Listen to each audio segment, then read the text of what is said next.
Omena says, "So, did you get him the dagger?" "What? No, of course not. Gordy is a nice kid, but Marge still is expensive. He'd probably cut his fingers off anyway." "Oh, they were talking about Gordy, that little boy who wanted the dagger. The dagger made by Marge with Marge steel. Alright. Where should I go now?"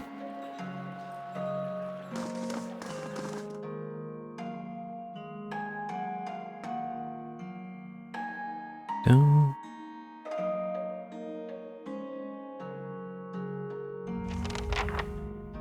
Built to last. Find Vienna.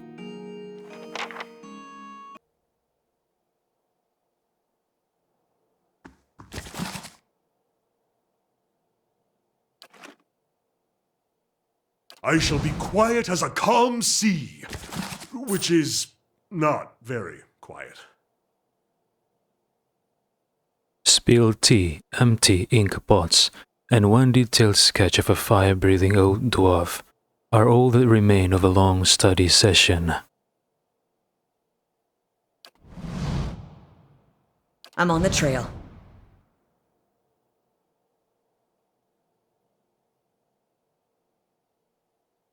I'll handle this. It's done.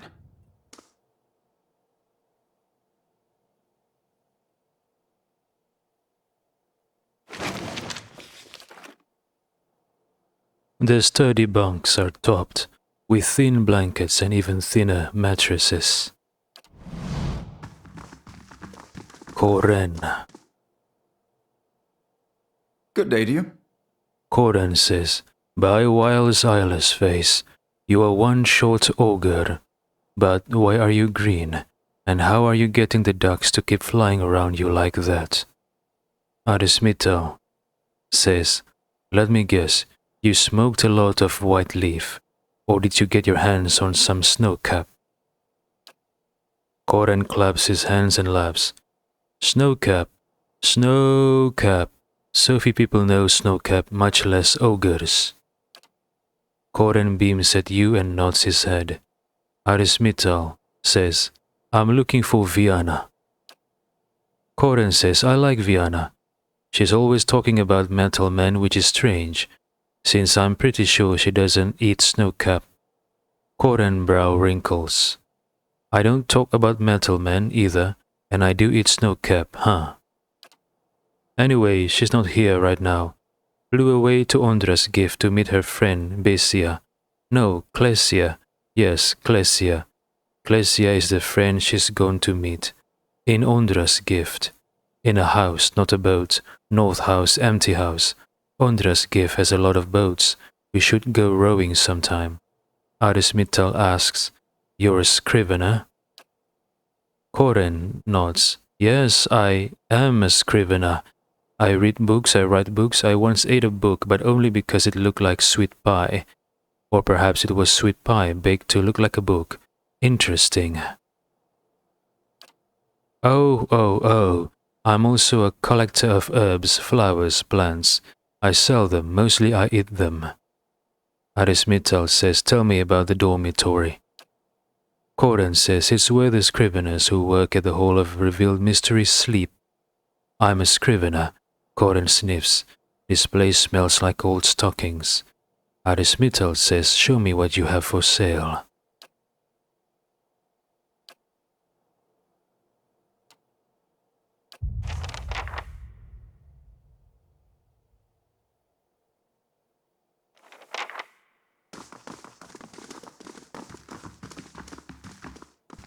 The sturdy bunks are topped with thin blankets and even thinner mattresses. Vienna's diary. This looks like a diary belonging to someone named Vienna. The latest entry bears yesterday's date. Klesia arrives tomorrow. The way we parted after her last visit, I didn't think she'd return. When I received a letter from Ozia, I expected the worst. The distance has been hard for her, and my focus on my research hasn't made things any easier. Tomorrow none of that will matter. The things we said, the things I didn't say, I'll have the chance to make it up to her. I wish we had more privacy here, but for now, that old house on the north side of Ondra's gift is still empty.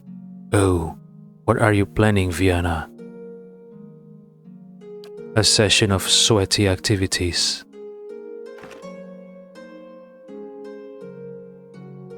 Scrivener says you must be here for Corin. No, I'm here for Vienna. I don't know how Corin's hidden his little racket from Oh, excuse me. Someone's been sneaking naughty picture books from old Vilia into the dorm. I won't say who. Naughty picture books, let me see them.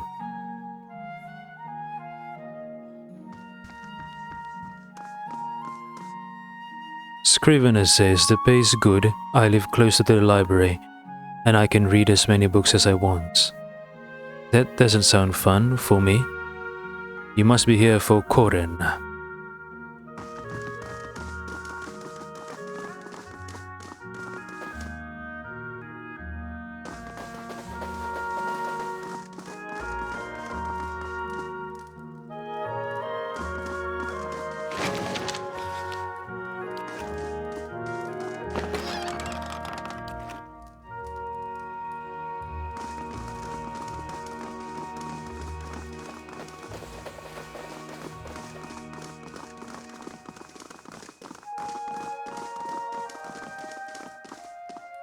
Hello? Hello?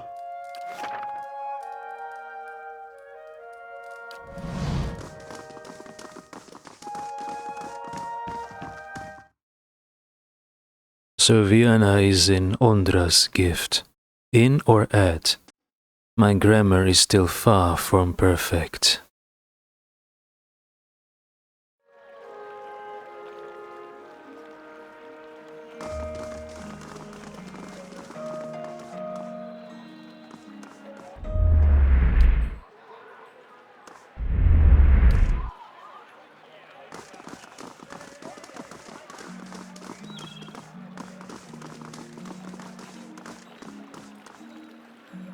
Scrivener says, the library has an entire section devoted to ancient Glanfathan geometry.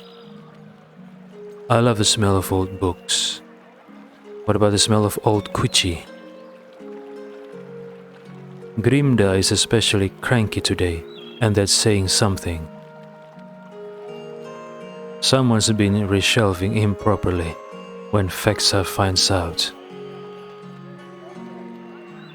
The life of a scrivener sure is rough on the eyes, but it pays well. If you think these books are impressive, you should see what Grimda keeps in the back.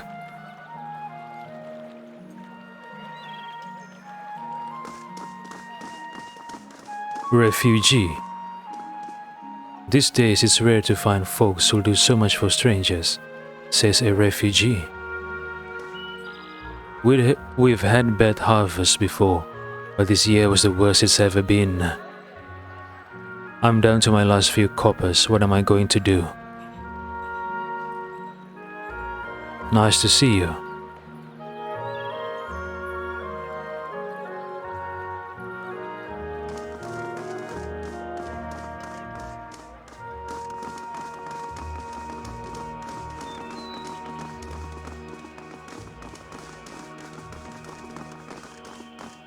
Scrivener says, someone actually stole something from the hall. How'd they manage to do that? Weil only knows. Grimda's looking for someone to blame, though, so stay clear of her for a few days. Okay.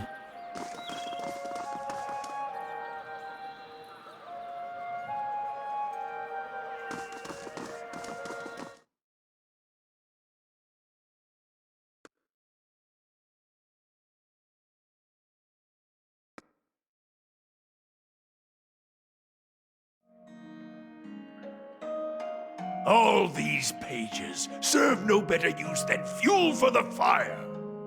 Whoa, Durance. What's wrong with you?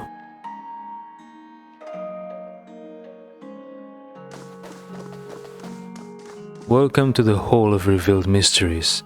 says Fexa.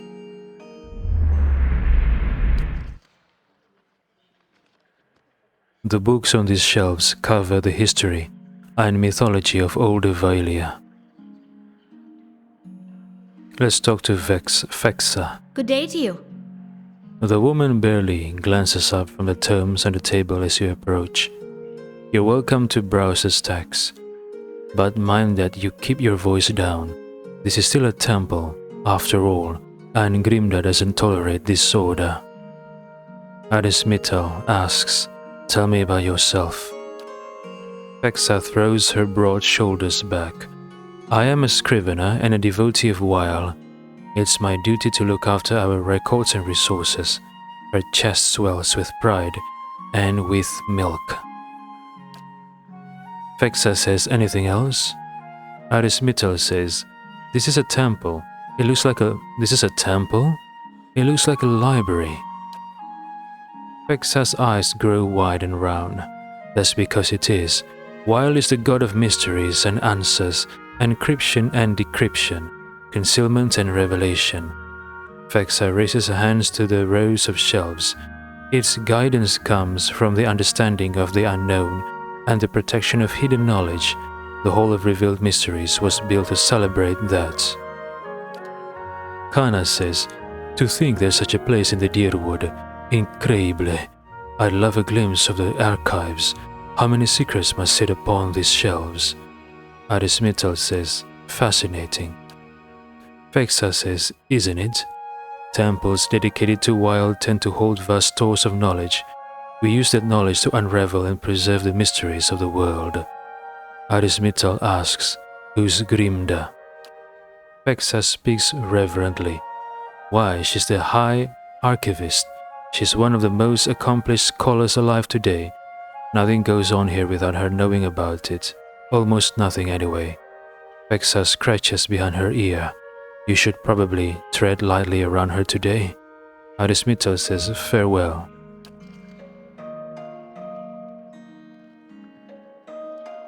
Priest of Wile. May the 100 visions be revealed to you. 100 visions?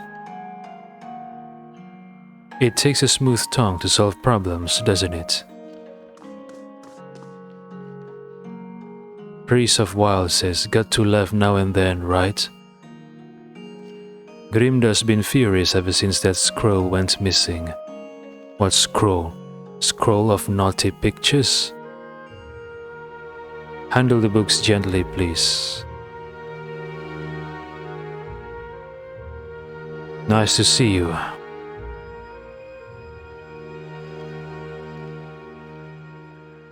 Such grim times.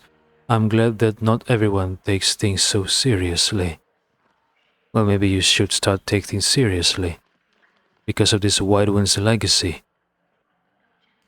There are so few honest types left in Defiance Bay.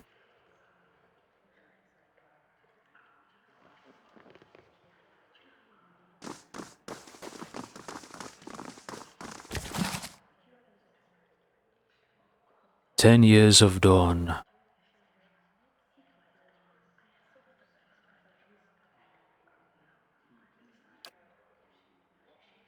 Idea to customs. Alright, this sounds interesting. Let me read this one. Idea is a country rich with custom, and they are known for their strict adherence to them. Their customs run the gamut from grand celebrations, like the Feast of Feasts, to mundane superstitions such as ways to avoid severe addiction. This volume will focus primarily on bigger celebrations, as no one knows how to throw an extravagant party quite like an Idiran, the Feast of Feasts. The biggest and most important of all Idiran customs is the Feast of Feasts. This week-long celebration happens the first week of Fornestu, deep summer, and is dedicated to honoring the life of the first Ferkonian. Each day of the week is devoted to some aspect of the Ferkoning's life, and there are very specific dishes to be served at each meal. The Feast of Feasts originally began as a festival celebrating the birth of the Verkoning's first son, and soon became a yearly occurrence during the week of his birthday. Currently, I didn't simply use it as an excuse for a party and pull out all the stops in an effort to outdo the previous year. Unless you wonder, as I did, which Verkoning is honored during the Feast of Feasts, it is always the current Verkoning, for each Verkoning is the first and only Verkoning. Sweet treat. A special custom that arose at some point during the Feast of Feasts. Sweet treat started as a way to keep children occupied so the parents could dine in peace. While it is still used for that today, significance has been added to it. Each treat is placed in a container, usually small metal boxes, and hidden somewhere on the property. After everything has been hidden, the children are sent out to find the treasures.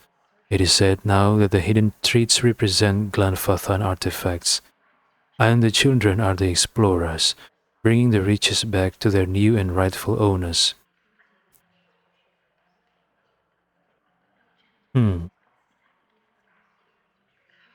So even from children they are taught to plunder the ruins, the Angwithan ruins, in Glanfathan lands. That's not good. One day when they grow up and they came to Deerwood and start plundering the ruins, it will contribute to the violation of the treaty between Deerwood and the Glanfathan tribes, which might lead to war, and that's not good. Carnival of the Mask. When the original colonists for Aidir traveled to the new land to found the Deerwood in the name of the Aidiran Verkoning, they encountered the Glanfathan people. The Carnival of the Mask celebrates this meeting. Originally, it was merely a formal reenactment, as a play, of the tensions between the Glanfathans and Aidiran settlers, but it has since evolved into much more than that. Participants choose sides and come dressed in elaborate outfits depicting which group they have decided to align themselves with, Aidirans or Glanfathans. Everyone attends a masquerade ball, and this party replaces any semblance of the play that was presented. Winter's End.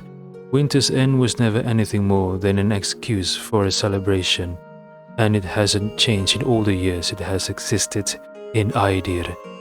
It takes place during winter dusk and lasts all 3 days.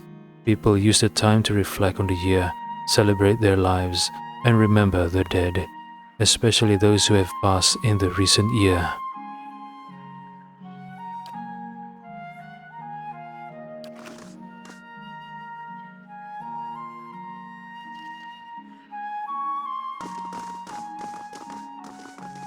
Records of books borrowed and returned fill the cubby holes.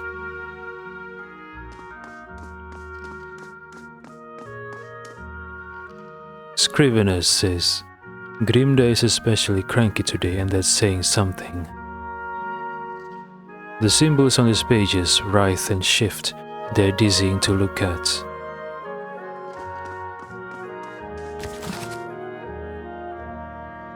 The Aidir Empire, Part 2, Expanding Borders.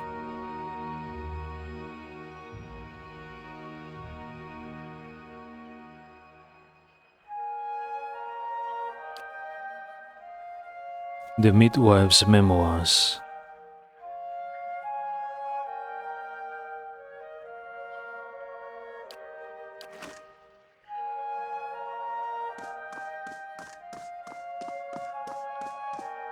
These titles all refer to Glanfathan mathematics and advanced geometry.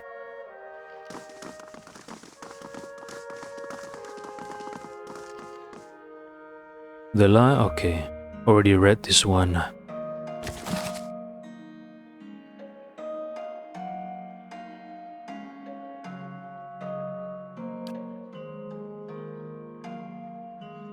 The Irokian. Is it Irokian or Irosian? The Irokian calendar. Ani Irokio, the new year. Oh, okay, so the AI stands for Ani Irokio. I see.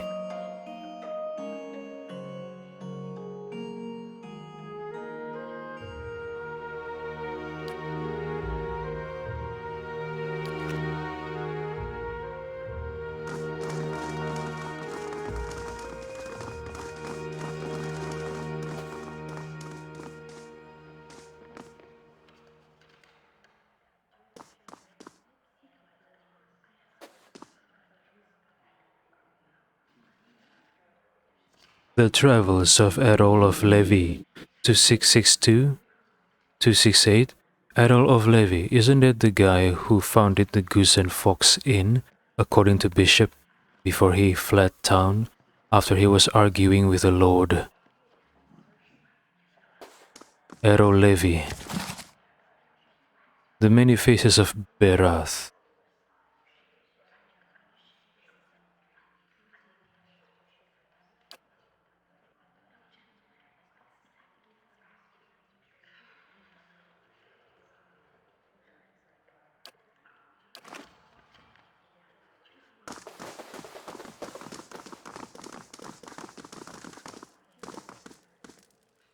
Grimda says, keep searching. The obscured leaves, clues for those who seek. The obscure? Are you referring to Weil?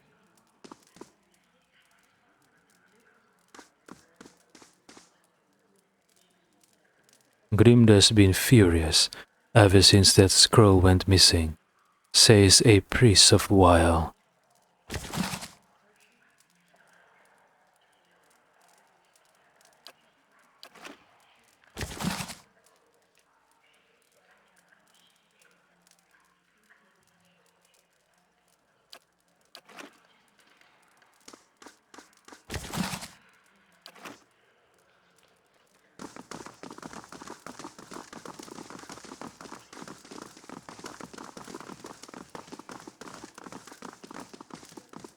Hello. Grimda, an elderly dwarf, surveys the stacks. Her skin looks as tough and wrinkled as a walnut. Despite her stature, she manages to look down her nose at you. You're welcome to look around, but let the priests and scriveners continue their search. Grimda shoots the nearest robed figure a withering glare. Wouldn't do to give them any other excuses. Arismital says, tell me about yourself. Grimda says, I am the High Archivist of Hall of Revealed Mysteries. Grimda coughs loudly into her fist, and I am too old and too busy to be bothered with inane questions. Kana says, even just one or two? Kana sighs. Grimda says, what else do you need? Arismital says, I'd like to know more about Wael. Grimda's smile reveals a row of crooked teeth. That's the rub, isn't it? Wael is the god of things hidden and revealed. The more of the 100 visions one sees, the more one has yet to discover. Though we often call Wael he who sees and is not seen, it is neither male nor female. To assign any definitive characteristic to Wael is to miss another essential part of its divinity. Arismital asks, the 100 visions? Grimda says, a term of reverence for Wael's many revelations. Despite the name, they are infinite. Each epiphany leads to yet another enigma.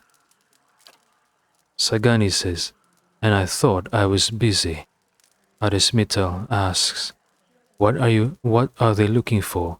Maybe I could find it. Grimda sizes you up, stroking her chin, and I could trust you to bring it back, I suppose. Grimda scowls at the robed priests again. You certainly couldn't do worse than these lots anyway.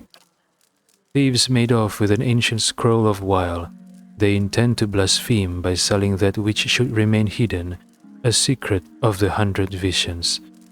Grimda's wiry eyebrows arch over her spectacles. The guards caught one of them but were overzealous in their interrogation. All they could piece together was something about a farmhouse and the road to Deer Ford. Grimda was implying that one of the caught thieves got killed during an interrogation. That's bad. Grimda says, track the thieves down. I don't care what you do with them, but bring back the scroll. Wael rewards the persistent seeker, and so do I. Kana says, an ancient scroll of Wael. There's a fine prize. I mean a worthy task. Arismital says, I had questions about the missing scroll. Grimda says, ask. Arismetal says,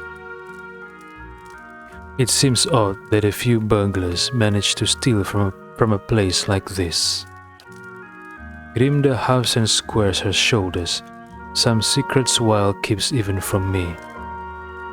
Arismetal says, "Tell me what you know about the thieves." Grimda says, "Very little, except that they were foolish to believe they could steal from the god of secrets, and they were fleeing into a farmhouse." Arismetal asks, "How should I handle the thieves?" Grimda says, "However you can. Kill them, rob them, leave them. It makes no difference to me." Grimda waves a hand and smiles grimly. "I'll consider it one of Weil's mysteries." Arismetal asks, "What's so special about this scroll?" Grimda says, "Weil is the god of secrets. If I told you that, I'd cheapen it, wouldn't I?" Grimda cackles.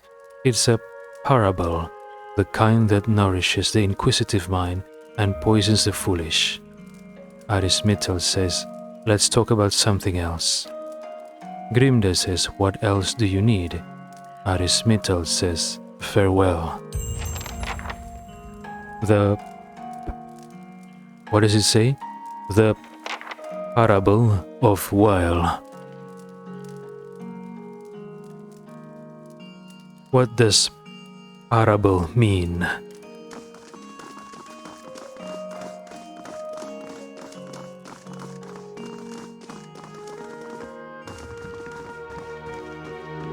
Reese of Weil says, "No entry into the archives without Grimda's permission."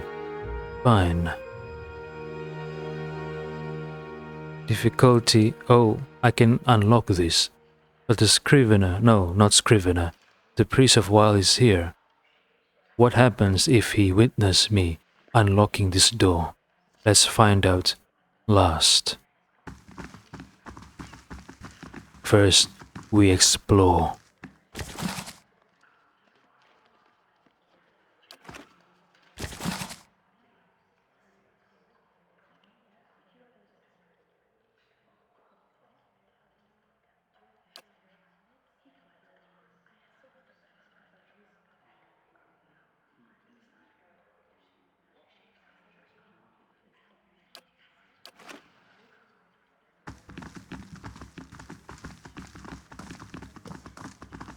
Okay, let's quick save and find out what happens if I unlocked the door.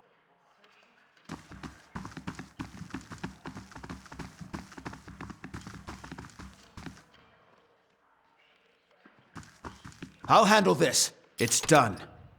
Unlocked. And what will happen now if I open it? Oh no, I fought them? No.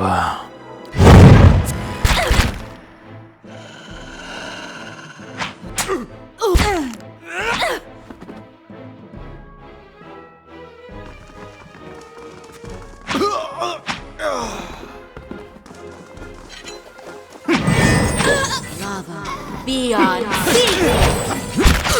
Lava beyond sea.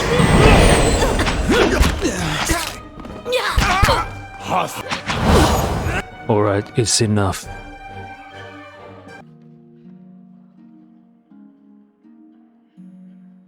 Indeed.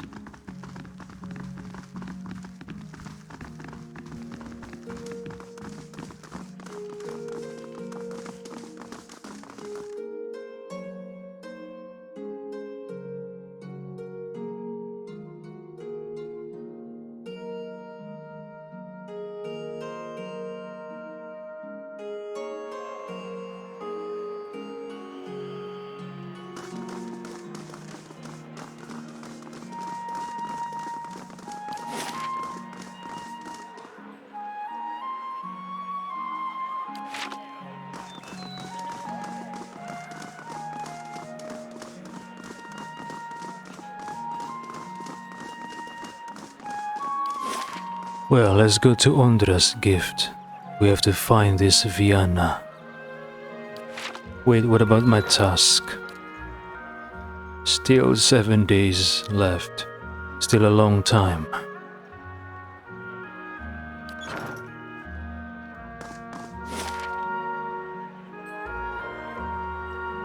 How can I reach Ondra's gift? Should I go to First Fires first?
Ah, the life of a traveler. So many ruins to uncover, places to see. Indeed. Though after 5 years, I'll be ready for a break. It is true. You have been at it far longer than I. Where will you go next, when you have all the world to choose from? Home, of course. Justicia says, is an honor. Why? Why is it an honor? Keep your guard up and your weapon ready while you're in the gift. The Salty Moss is in the most reputable tavern, but Maya keeps it under control. We are the greatest fighting force in all of the Deerwood. The Violians have a trading company here if you're looking to buy exotic goods.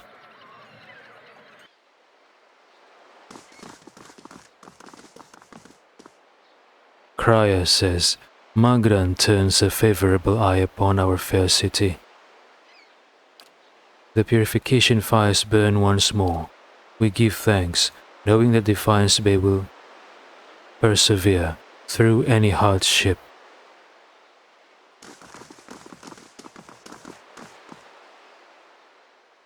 The hearings on Animancy proceed at the Ducal Palace. Little progress is reported. We trust our good Duke will come to a measured, wise conclusion. Heritage Hill is restored.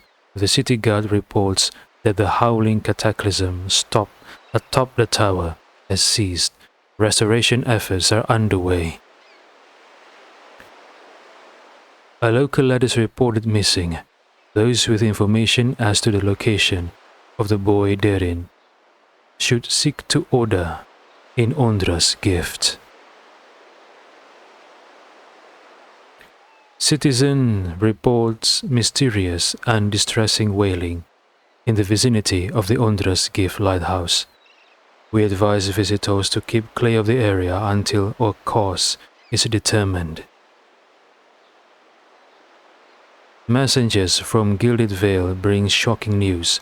Lord Rydrick VII, loyal Thine of the Deerwood, has been slain. He is succeeded by Kolsch, last surviving relative of the Rydrick line. Stalwart sends a plea for assistance. They've been attacked by ogres and fear they could be sacked any day. A call for interested patrons. The Atman's Den Expedition Hall pledges competent, proven men and women towards the profitable venture of your choosing. Interested parties are asked to seek out Wenan within the Expedition Hall. Another ship lost. A Vailian merchant vessel dashed against the merciless rocks. No survivors. Still, Ondra's beacon lies dormant, its doors barred to all. The waters claim many souls this season.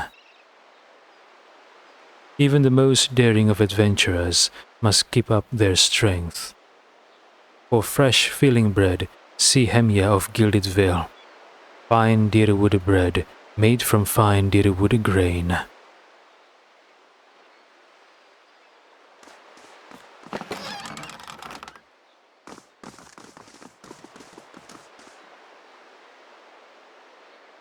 Refugee says, why isn't the Duke doing more to help us?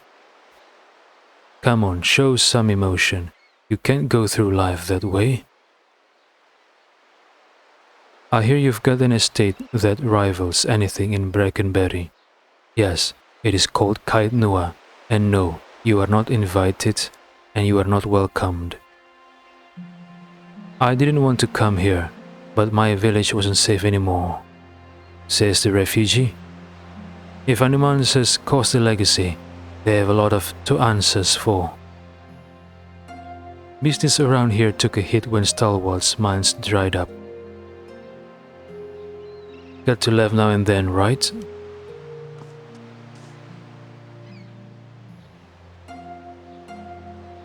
Terrible shame about that ship that wrecked right at the docks, says a commoner.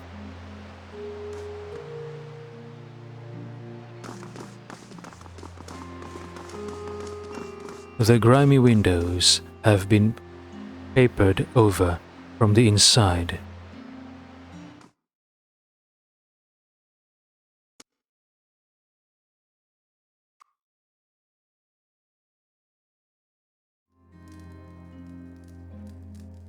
Addict. Oh, this is a crack house. Whoa. What are you doing in here? This is our place. I could really use a pinch. A pinch of what, Savev? The man wears a worried expression, trembling from head to toe, continually licking his gums. The man rubs his brown and crusted gums impulsively. Unless you've got something to share, I'd beat it, says the addict. If you're looking, we're not selling. I'd ask Purnish in Copper Lane. He's our guy.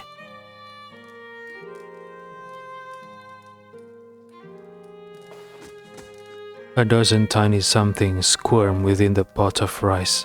Maggots. Savev. I could really use a pinch. Let's see what we found. Addict says, oh no, it's not a saying, it's a description. The man wears a worried expression, trembling from head to toe, continually licking his gums. Loose brick.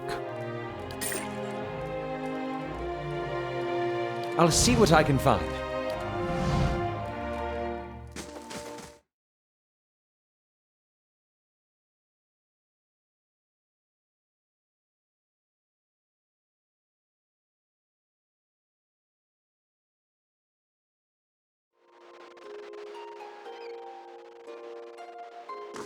This elder of yours, he may have returned a drunk or an invalid. Maybe. But the search for Persok is just as important as what I find. Is that right? And what if you return empty-handed, eh? I never return empty-handed. You are so confident, Sagani. Interesting. Asuna Haemiel. Branwen Guina.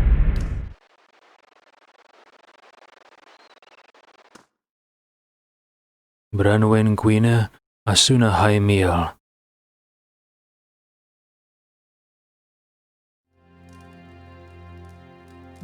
Call. Okay, remember about the Idiran dialect. It's pronounced call fedge, like a sledgehammer, right?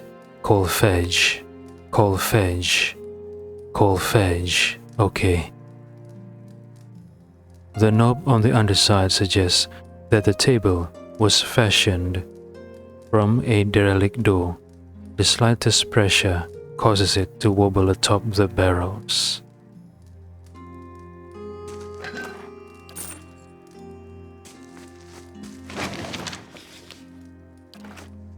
I shall be quiet as a calm sea, which is not very quiet.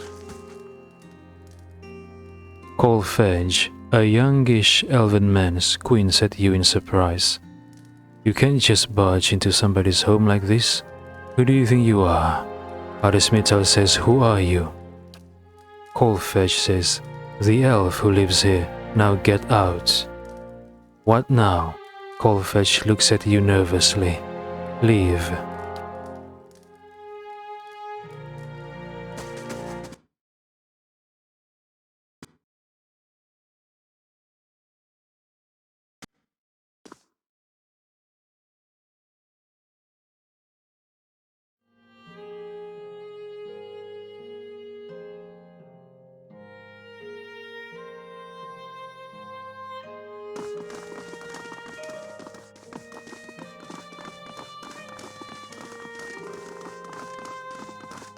What's this?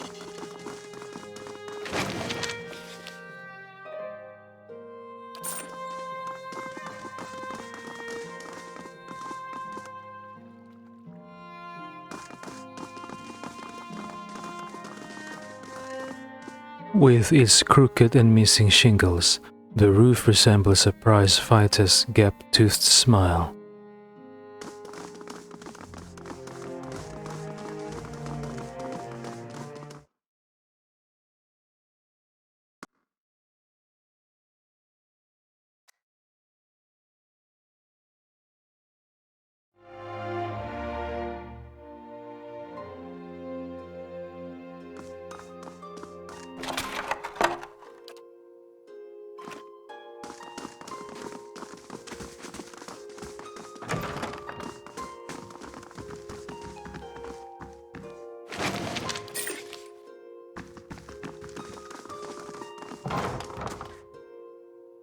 Doduina. As you enter the room, you see several figures huddled together. They stand at attention, armed but not in matched gear, like the Crucible Knights. At the center of the group, one woman looms over another, holding a flail. She snarls at the cowering figure. You've got pages of research here. You expect me to believe this was just your scratch work? Viana says, okay, it's Viana. Viana says, it's nothing. I promise, just my notes. You hear a painful smack as Doduina backhands Viana. We know you were meeting with the Crucible Knights. You think they're the only ones with power in this city.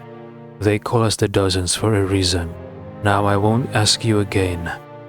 At a nudge from one of her men, Doduina turns and sees you watching. Doduina's eyes narrow. You shouldn't be here. Arismital says, let her go and I'll pretend I never saw this. Doduina says, it's too late for that. Come on, I don't want to fight the Dozens, or the Crucible Knights for that matter. I know they are at odds, but I don't want to pick sides.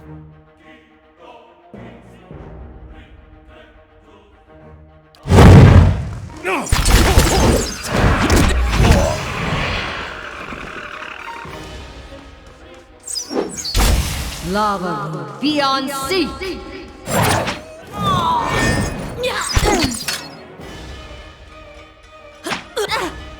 Lava beyond sea.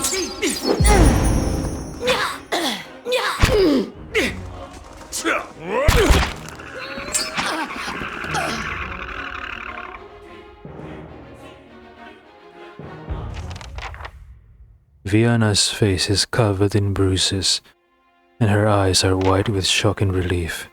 I don't know who you are, but thank you. Rapid hitching breaths punctuates Viana's words. I was sure they were going to kill me. Viana wipes a tear from her cheek, wincing as her knuckle grazes a bruise. Arismittal asks, "What just happened here?" Viana says, "I thought I was coming here to meet my, friend from the Republics. It looks like I walk into a trap." Viana shakes her head. "The dozens must have been watching me for a while. I'd been working on a special project for the Crucible Knights, and they weren't exactly subtle about contacting me." Arismittal says about this project. Viana says it deals with a rather rare branch of animancy. No offense, but I probably shouldn't get too specific without Commander Cleaver's permission. He commissioned it, after all. Viana laughs nervously. And you can see the trouble a little indiscretion has gotten me into. Arismittal says, "Tell me about yourself." Viana says, "I studied animancy in Ozia, back in the Violin Republics. I came to Defiance Bay to research local advances, but instead of going to Breckenberry Sanitarium, I found a position as a scrivener at the Temple of Wile. I've had access to many rare manuscripts that most animancers never see." Viana shrugs. "Of course, I've had to keep my head down. I've been careful not to let the head librarian or my colleagues know what I'm working on." Arismittal says, "Let's get out of here." Viana gnaws on a split lip. Commander Cleaver of the Crucible Knights is waiting on my research. Not that you haven't already done a lot for me, but maybe you could take it to him.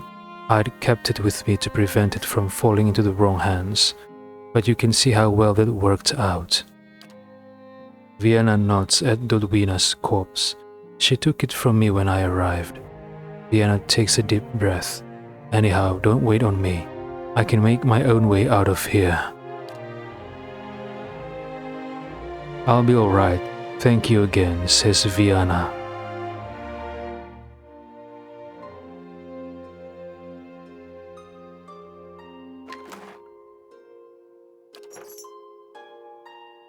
Viana's research.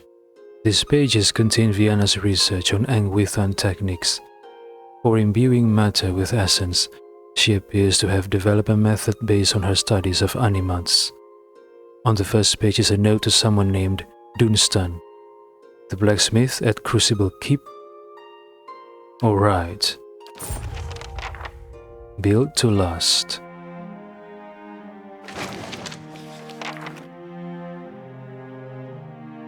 The water in the pail is murky with blood. Ooh, someone has a bloody diarrhea.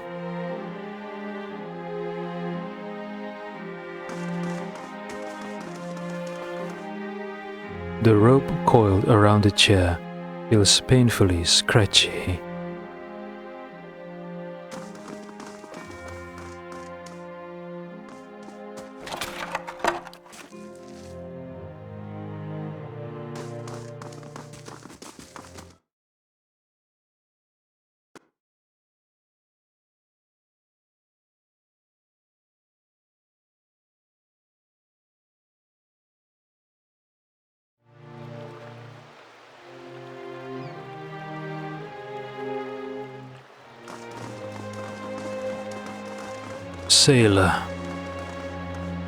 Sailor hiccups.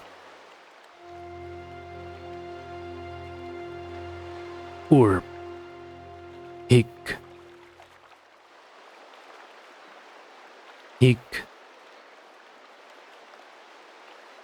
Courtesan. You look like you want to have a good time, honey, and I'm all open for business. Oh, yes. What's the rush? Come and stay with me for a while. The prostitute holds her hips, thrusting her chest forward as you come near her. Weaponized boobs.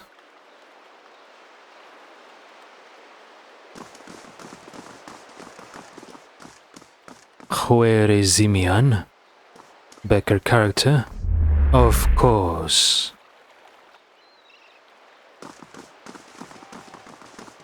Justicia. The Crucible Knights weren't always soldiers. We used to be blacksmiths.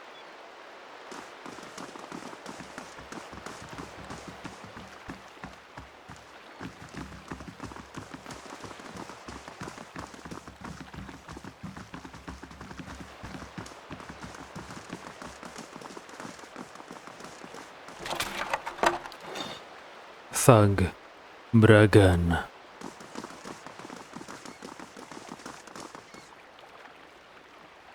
Thug says, "What are you looking at?" "Why so hostile, Thug?" "Get out of my face."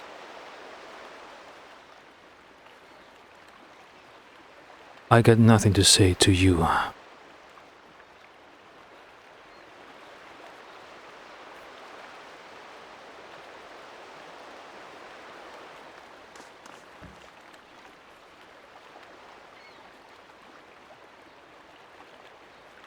Bragan says, "Shove off. We've got nothing to talk about."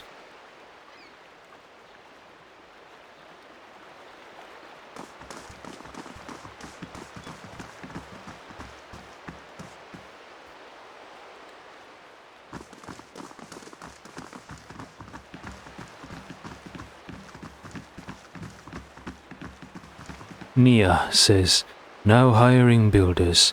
No experience needed." Welcome. As you approach, Nia eagerly turns to you. You interested in doing some construction work? Her clothes are simple, but nicer than most of you've seen in Ondra's gift. Pays good money. Arismital says, "I don't know much about construction." Nia says, "No need. At this point, I'd take anyone who can put hammer to nail." Arismital asks, "Why so desperate?" Nia says, "Because no one will even set foot in there." Nia sighs. "I've offered good coin, but ever since the floods of Ondra's gift, everyone thinks this place is haunted. Bunch of superstitious nonsense." Kana says, "Echoes of the war. The floods certainly claim enough souls to pack a lighthouse full of to bursting." Arismital asks, "Ondra's gift was flooded?" Nia says, "Back at the end of the War of Defiance, it was one of the finishing blows to the Idiran military. Cost us a lot though.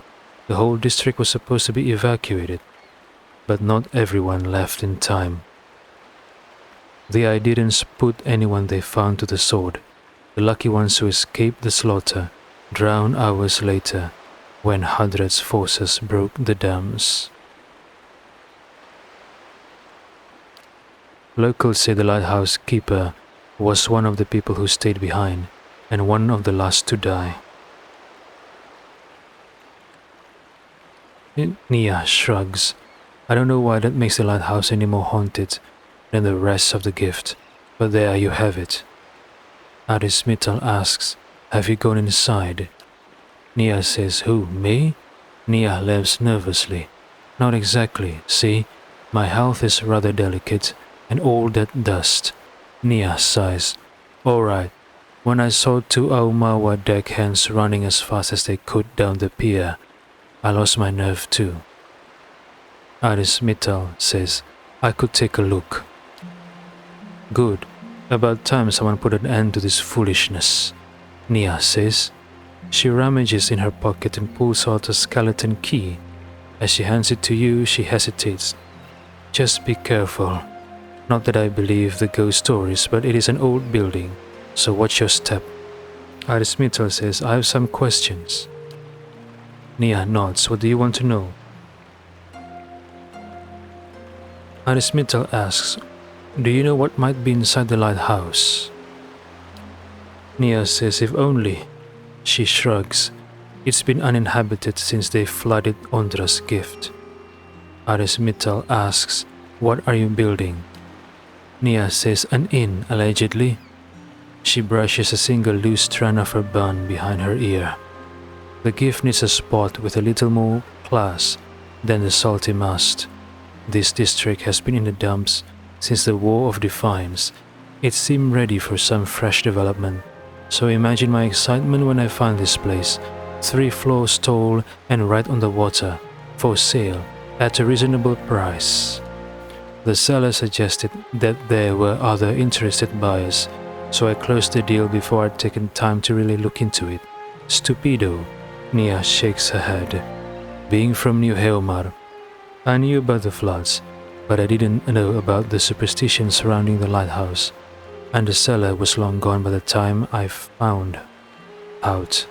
At this time, it'll be a miracle from the Lady of Lament herself if I make my investment back. Lady of Lament? Is she talking about Ondra? Anismital says, tell me about the flooding of Ondra's gift.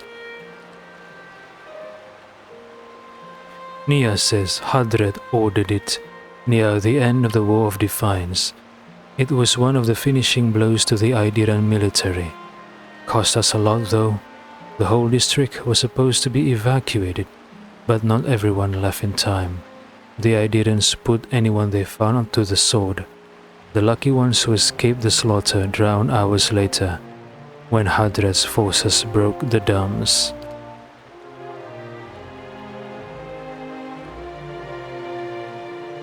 Arismital says, you're not from Defiance Bay, are you? Nia laughs bitterly. What gave it away, the accent, or the fact that I was the dupe who paid good coin for this place? I'm from New Heomar, on the northern coast. It's smaller than Defiance Bay, so I came here hoping for some fresh opportunities, and maybe the chance to do a little good in this neighborhood. Arismital says farewell. The Wailing Banshee.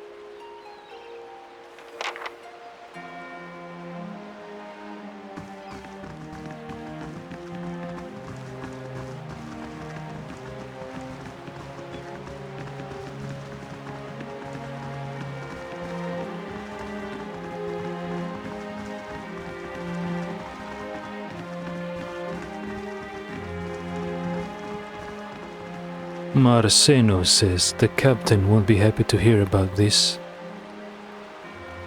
This young lanky sailor is wrinkling his cap anxiously, sweat beading on his furrowed brow. His eyes widen as you approach, and he takes a few steps forward. Hail, traveler. Marceno says, if you've a moment, you are not from around here, right? You don't look like you're from the docks. Marceno looks around nervously. I could use your help. Arismital asks, what makes you think I'm not from around here? Marceno says, gut feeling. The sailor grins weakly. I really could use your help though. Arismital asks, you're a sailor? Marceno says, yes sir. I signed on about half a year back. The pay's decent, and the sight of the sun coming up over the sea. I wouldn't give that up for anything. Marceno sighs. I just wish I'd asked around about the captain first. Arismital asks, what's the problem? Marceno says, oh thank you, they weren't lying, saying you're a kind-hearted sort. Marceno runs a hand through his hair nervously. It's the captain, or rather, not the captain himself, but his chest. His sea chest. He keeps all his valuables in there, tucked away safe. I was unloading it with the rest of the things, what with us staying in port a couple days, and Marceno coughs. I may have gotten a little distracted. Marceno nods towards the buildings nearby. I wasn't gone long, just an hour at the salty mast. When I got back, the chest was gone. Marceno sets a pleading look on you. It really hasn't been that long. Whoever took it can't be too far. But the shift's changed, and I'm on watch. I can't sneak off to look for it, and the captain will kill me if he hears of it. I'll get strung up on the yardarm. Please, if you could get it back for me, I swear by the flame I'll make it worth your while. You can have my pay, I won't be spending it. if Captain Fortanero finds out anyway? Arismital asks, any ideas where the thieves might have taken the chest? Marceno says, well, the chest itself is pretty heavy. Nobody I've asked has seen it getting carried around either. I figure they must have snuck it off somewhere nearby, just out of sight. They can't have gone too far. Marceno says, there's a pretty good lock on it too, so I'm hoping they haven't got it open. Unless they take an axe to it, I suppose. Oh gods, Marceno takes a breath. If they've got it open, I really am done for. Arismital says farewell. All hands on deck. Find Marceno's missing crate. I'll handle this. Is this the one? It's done. No? Alright.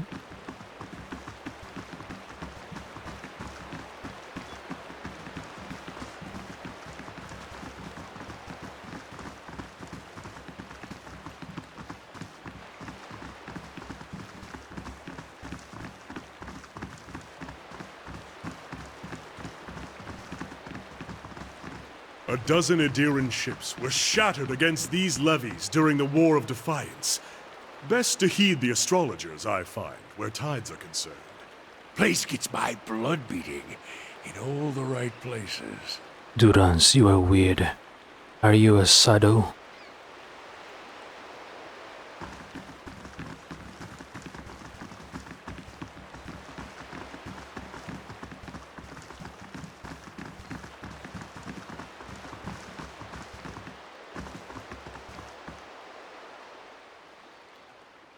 Immortal says some payday this turned into.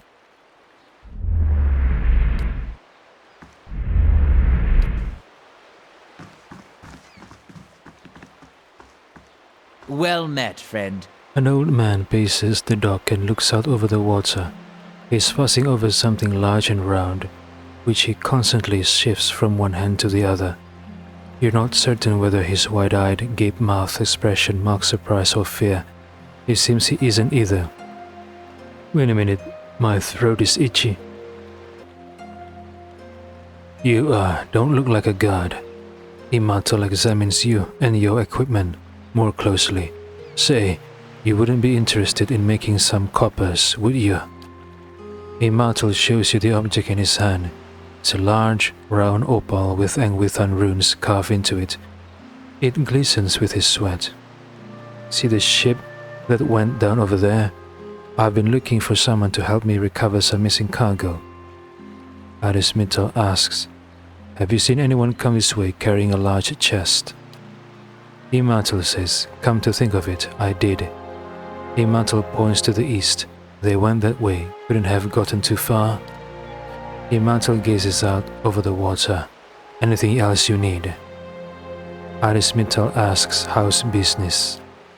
Immortal spits into the water. I'll be glad to sail with a captain who's more careful about their cargo from now on. I don't give a worm's wings about the Duke's trafficking laws, but I'm too old to fight ancient horrors. Immortal takes a deep breath of the salty air. I just want to enjoy my twilight years doing an honest day's work. Arismital says, tell me about Ondra's gift. Immortal scratches his sunburned scalp. We've got dogs, fishing, and steady ship traffic, all this. Immortal waves at the listings shanties crowded against one another.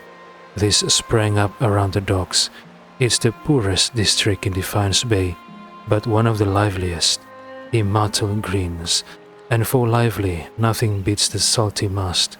You'd do better to ask a younger man than me if you want to know about that place. Immortal nods toward a large round building to the east. Arismital says, Immortal doesn't sound like a dear wooden name. Immortal says, well, you should know, shouldn't you? From your accent, I take it you're from the Examital Plains too. They're just another kind of ocean when you think about it. Places where you can stand and see nothing on the horizon but the wind making waves in the grass. Immortal watches the surf lapping against the wrecked boat, and perhaps this is the god's way of saying that people like us should never have taken to the water. Oh, a fellow Ixamital. Nice to meet you. Adesmital says, tell me more about this missing cargo. Imato licks his lips. We started in cold morn and were making our way down the river, loading and unloading as we went, business as usual. Adesmital asks, what exactly happened? Imato massages the opal in a clammy palm. When we reach Aina's Rest, we may have agreed to take on a few crates from some place called Sliaban Rilag. A couple of the lads snuck a peek at the cargo, saw suits of armor and broken scepter. Imato shrugs. Don't know why anyone would want a broken anything, but these animances will buy dirty stockings if you say they came from the ruins. Okay, Sliaban Rilag is the place that Eder wants to go to find out more about his brother, Warden. And the broken scepter and suits of armor? The Animansus is buying it, according to Imato. Is this related to the Crucible Knight's desire to create what was Commander Cleaver called it? The Machine Knight, the Construct Knight. I am not sure which said it. Was it Commander Cleaver, or was it what was his name? The guy who stands in front of the entrance to the Crucible Keep after you enter the keep. Or was it Penhelm? Or was it Dunstan who mentioned it?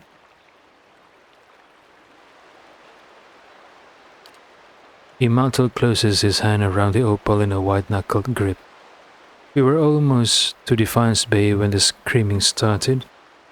I've seen my share of barroom brawls, but this sounded different. I was topside with the captain, but he and the first mate went below decks to see what all the commotion was about. When they didn't come back, I looked into the hold.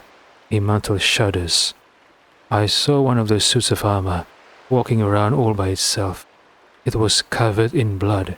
When it saw me, it started running for the hatch, so I closed it. Imato squeezes his eyes shut.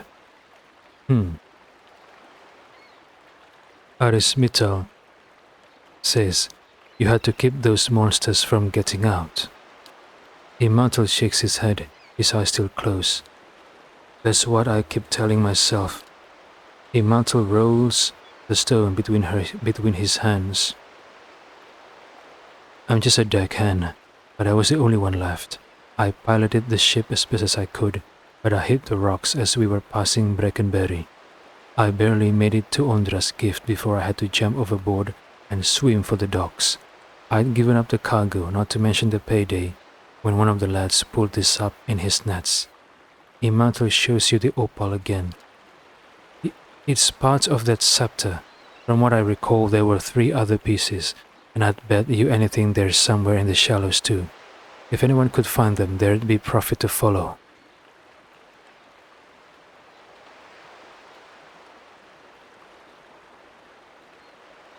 Arismital says, those creatures you described.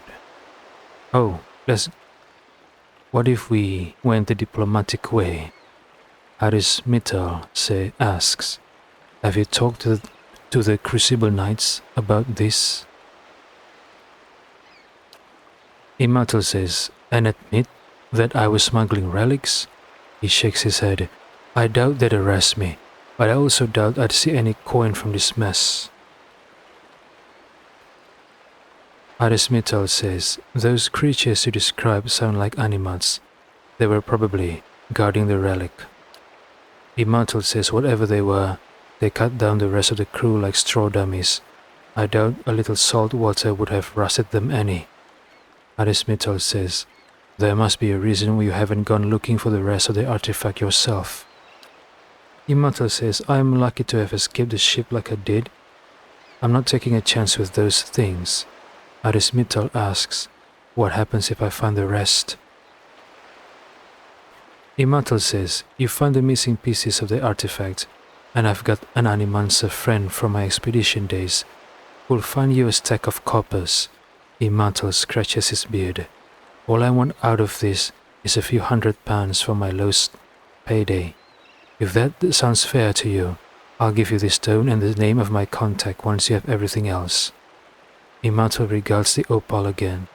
Seeing as the kid dredged this stone up in his net, I'd wager you could probably find the missing pieces out in the shallows during low tide.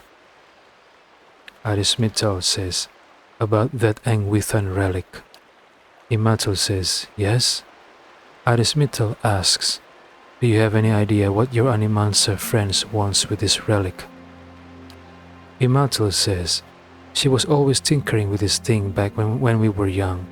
I used to think she was the fool, retiring to some dusty study in Breckenberry. But after that horror on the boat, I'm thinking she made the wiser choice. I see, so his friend is from Breckenberry. So this armor and scepters couldn't have been for the Crucible Knights. Because first Immortal was worried about the smuggling. If it's for the Crucible Knights, he wouldn't be worried about the Crucible Knights. Second, the people working for the Crucible Knights for the project that they want to do is Viana from the Halls of Revealed Mysteries. Meanwhile, Immortal's friend is from Breckenberry. So this is for different purpose, not for the Crucible Knights. Arismital says, farewell. Clandestine cargo.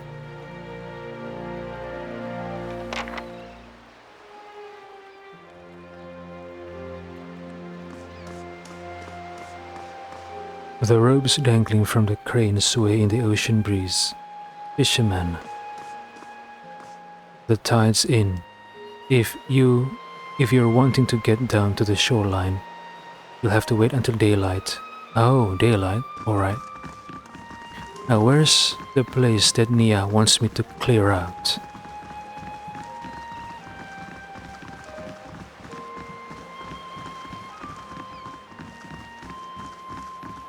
What's this place? It's locked. I'll handle this. It's done. What is this place? A locked, haunted house, perhaps.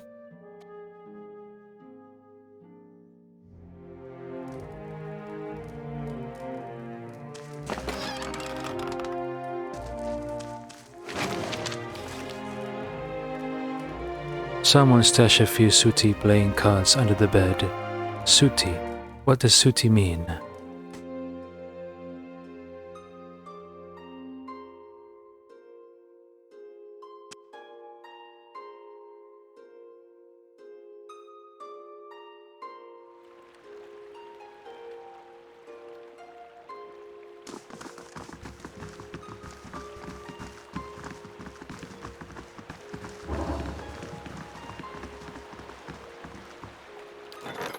What? A messenger from Defiance Bay has arrived at Kait Nua. Who is this messenger? Palace messenger, prestigious visitor. Oh.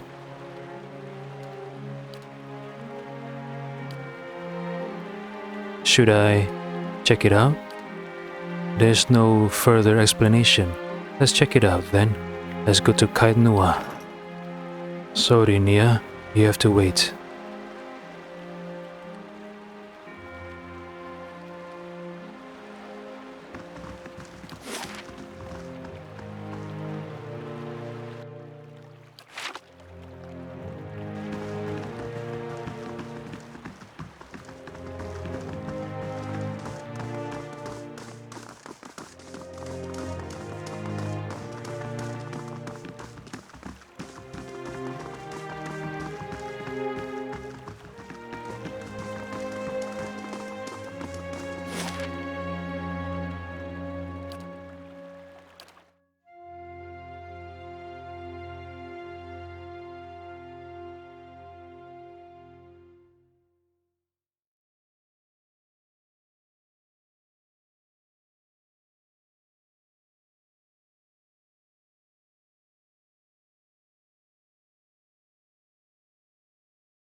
Amazing.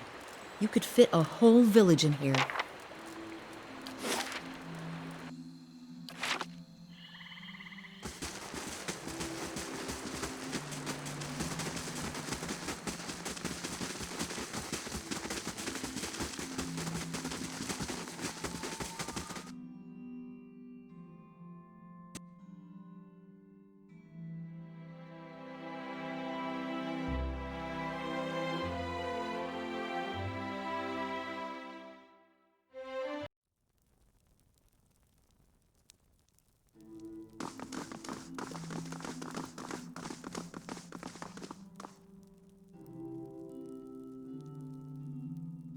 Palace messenger says, I bear a message from the Ducal Palace.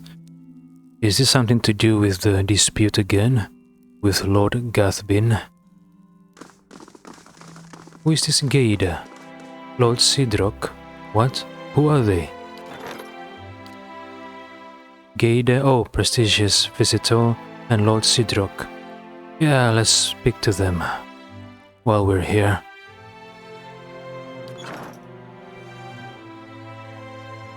Let's speak to the palace messenger first. Arismital, I could use your assistance, says Gaida. Alright. Let's speak to the palace messenger first. Pardon the intrusion, my lord. Chancellor Warren urgently requests that you meet him at the charred barrel in Brackenberry. Arismital asks, is it about Kite Nua again? The messenger says, I don't know. My apologies, my lord. I am merely a messenger. You notice a bit of sweat trickle from the messenger's brow. Oh, this man is nervous. Is this a lie? Is this a trap? Arismital says, remind me who Chancellor Warren is. Palace messenger says, he's the legal arbiter of Earl Bademar, Lord of the Grasp. I believe you've made his acquaintance at the Ducal Palace. Huh? Earl Bademar? I thought according to Chancellor Warren, Earl Bademar said that I have become the rightful ruler because I'm the one who have reconquered this place. Or maybe Gathbin's full name is Gathbin Bademar? I'm not sure. Oh, I was mistaken. I was asking the messenger about Chancellor Warren. Yes, that's what the messenger said. I believe you've made his acquaintance at the Ducal Palace. Yeah, my mistake. So Earl Bademar decided to let me keep Kite Nua, while Lord Gathbin disagrees with that. And Chancellor Warren is the arbiter for Earl Bademar. Arismital asks, why isn't the Chancellor meeting me at the palace? Palace messenger says, perhaps the Chancellor is meeting with you in an unofficial capacity. It happens from time to time. Or you could be lying. Maybe someone told you to tell this to me. Tell this lie. The messenger stares at the ground, avoiding eye contact. Yep, you're lying. You were lying, palace messenger. I don't even think you are a palace messenger. Arismital says, I'll meet with the Chancellor when I can. The messenger bows stiffly. As he exits the chamber, he gives an audible sigh of relief before the doors slam shut behind him.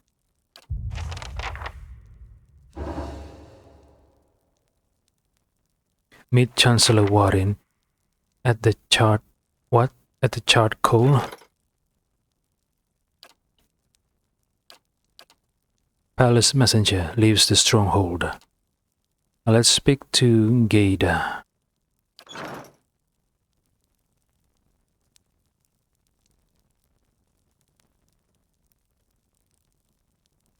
I am Gaida. I'm a researcher in the field of animancy. I could use some assistance if you're willing to hear me out. Arismital says, very well, let's hear it. You call your allies together and motion for the petitioner to step forward.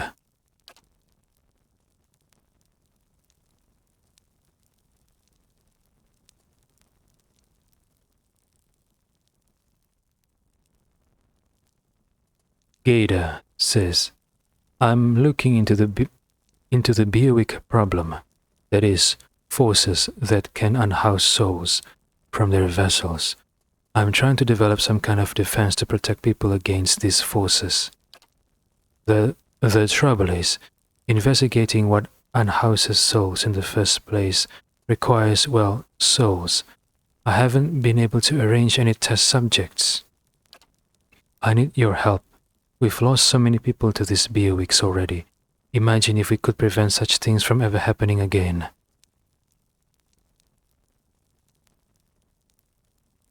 Adesmittel says, I'd like a moment to discuss this with my people. Gator says, of course, don't mind me. Gator steps back politely, out of hearing range. Aloth, follow Gator to the lab. See to it the research is destroyed, but don't hurt her. What? I don't know if I want to do this. Motion for your guest to return. Gator says, that didn't take very long. Did you come to a decision? Adesmittel says, perhaps you can use something other than Kith for these tests. Gator says, I'd be willing to try using alternate subjects if you have a suggestion.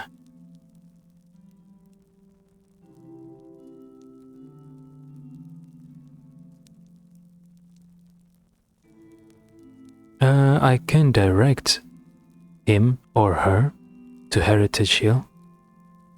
Interesting. Adesmittel says, there are vessels all over Heritage Hill. I'm sure the people of Defiance Bay would appreciate you thinning them out a little. Gator says, yes, but working with vessels can be dangerous. Gator wrings her hands anxiously. Adesmittel gives Gator 2000 CP. Hire some muscle. That ought to help. Gator says, it certainly will. Thank you. I'll put the money to good use with a good team. I'm sure we can gather a few subjects. A cure can be far away. Okay, so I'm assuming that by sending Gator to Heritage Hill, the vessels that are going to be used for her experiments are the undead, right? The undeads? That's good.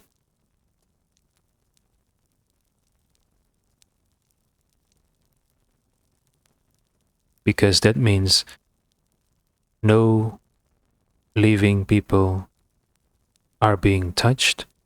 No need to use the animals as well. Just use the undead.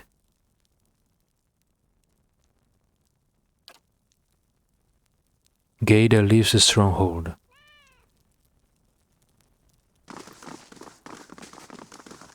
Now, Lord Sidrock. It's good you're here. I simply must speak with you, my lord. Adesmittel says, very well, let's hear it. You call for your allies and stride towards your throne.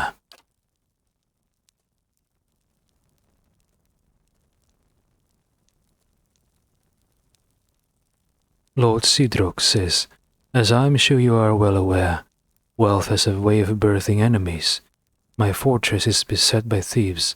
I'm sure one of the lesser nobles is after my treasury. This has the stink of jealousy upon it. It will be weeks before I can secure my holdings, and by then it will be too late, and I haven't the connections to hire mercenaries on short notice. And so I turn to you, my lord. Is there anything you can do?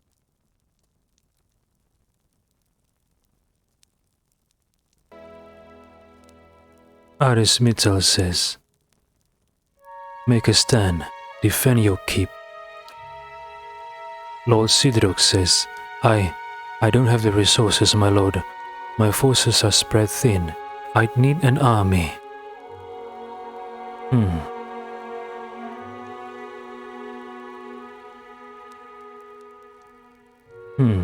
Option 1 or option number 2?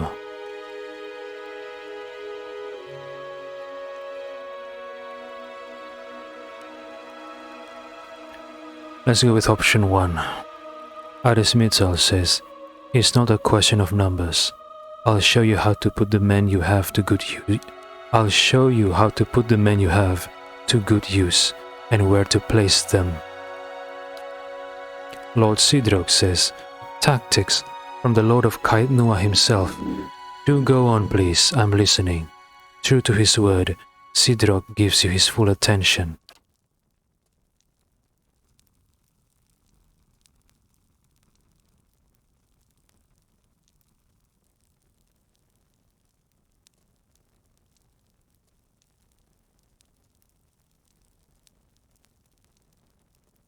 Hello, my dear steward. How are you holding up? I trust all is well. Please let me know if there's anything I can do to help. What is the state of the keep, my dear steward?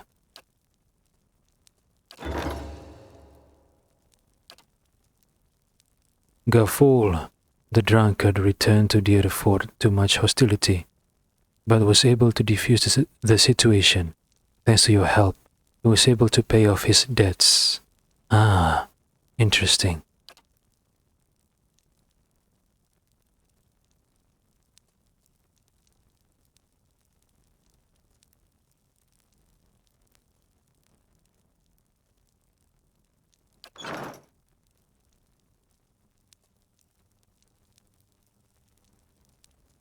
Now let's go back to Ondra's gift.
A touch of Margren's fire should settle spirits here. Greetings. Nia says, so, have you figured out what all the fuss is about? Arismital says, I'll talk to you later.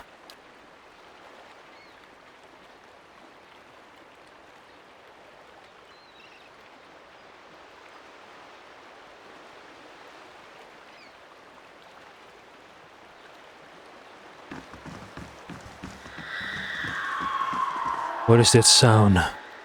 I'm scared. Help me. Unlock with the lighthouse key. Oh, I'm scared. But I have my companions with me. Are you scared, Arismital? I'm the voice inside your mind and I'm scared. I'm counting on you, Aris, and your companions.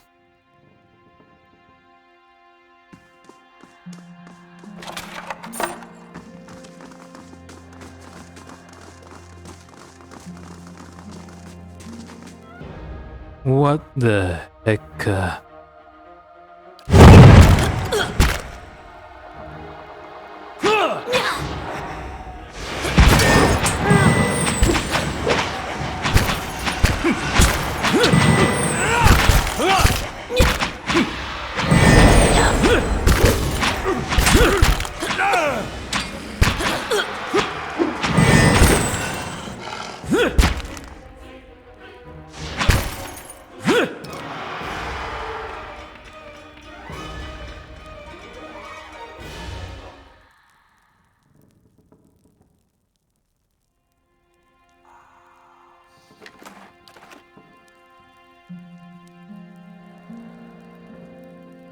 I'll have this open in no time. It's done.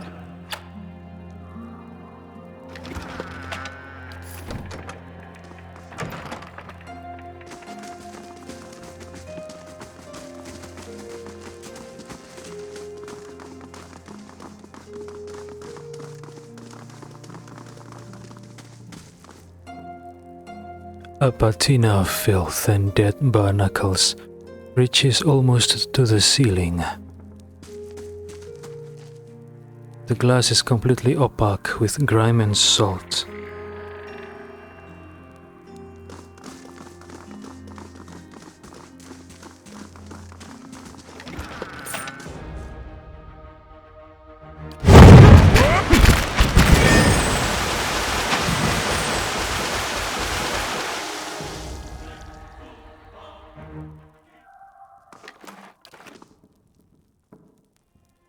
The burlap sacks have all but rotted away.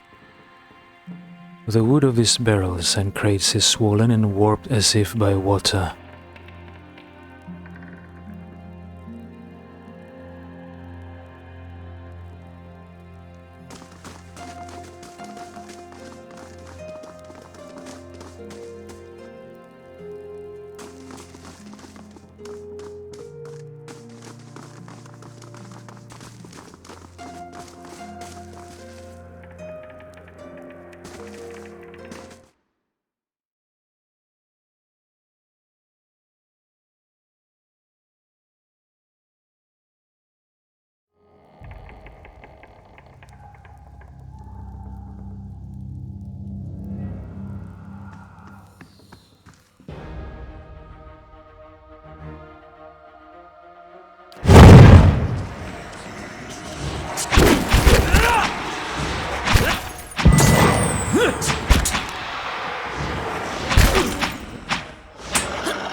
The compounds and fluids in these bottles have separated into distinct layers.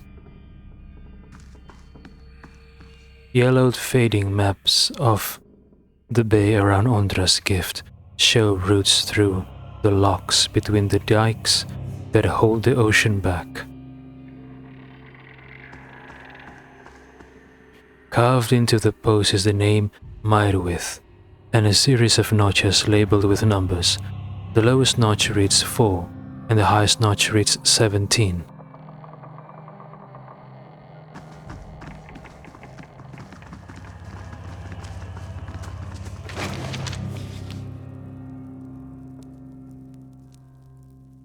Selected correspondences of gift-bringer Eden. Evacuation notice. The notice is stiff with agent salt. Iodine reinforcements advancing. Immediate evacuation of Ondra's gift by order of Duke Hadret. Lighthouse tower key. Years of exposure to the wet, salty air has made this key dull and rough.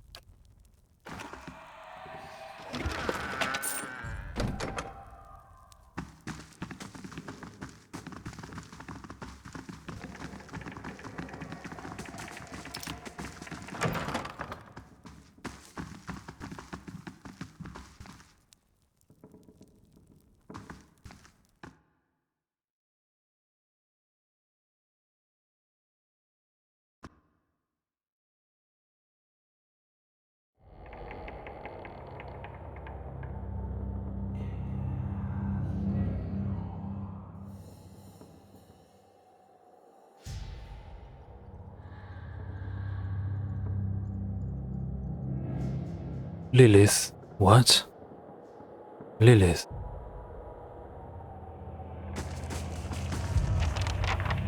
Shrieking sobs pierce your ears and rattle the musty rafters of the lighthouse. They emanate from the spectral figure of a woman hovering in the middle of the room. Each heave of her shoulders unleashes another hair-raising wail. Observe the Seanguilla. What is Seanguilla? What is Seanguilla? I don't know Seanguilla. But anyway, observe it. You're close enough to notice that the spirit's head is tilted back, even as it looses blood-curdling howls. The faint movements of its head suggest that it's looking toward the window and scanning the horizon. The Seanguilla's ghostly hands are stained with something dark. At first you think it's blood, but it's as black as ink. Addendum added? What? Addendum added.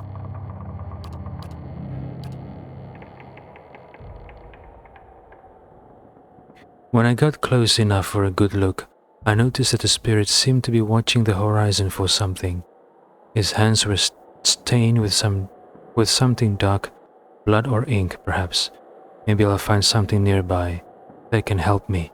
Okay, something nearby that can help me. What is it? Maybe up here?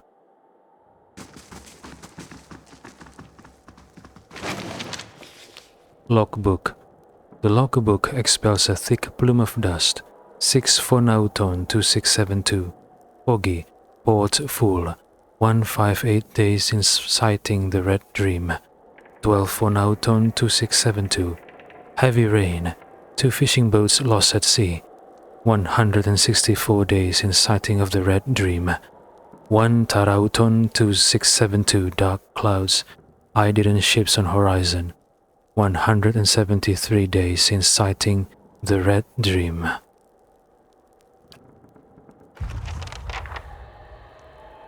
The Wailing Banshee, Addendum, again. The last lighthouse keeper kept a log seemingly into the final days of the War of Defiance. This person was also tracking the appearance of a ship called the Red Dream. Nia might know more about it. Okay. I'll handle this. It's done.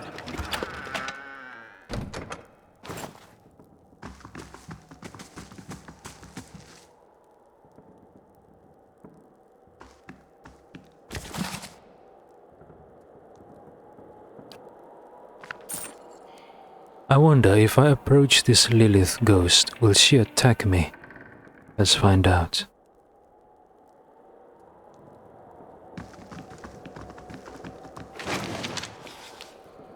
Lilith Shaw. Will she attack me? Let's speak to her.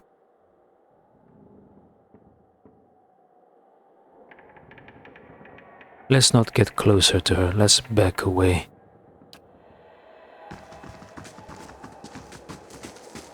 Let's ask Nia about the Red Dream.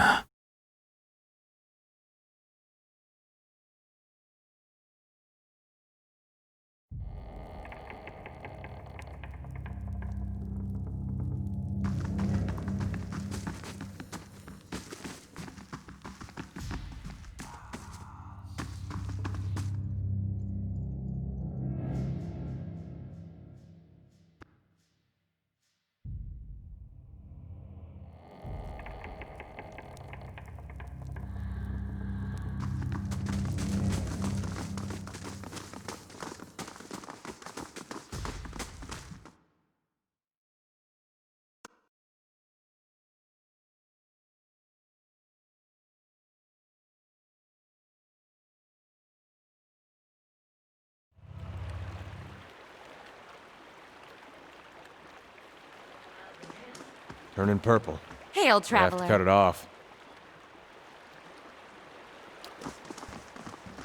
I warned you not to pet him.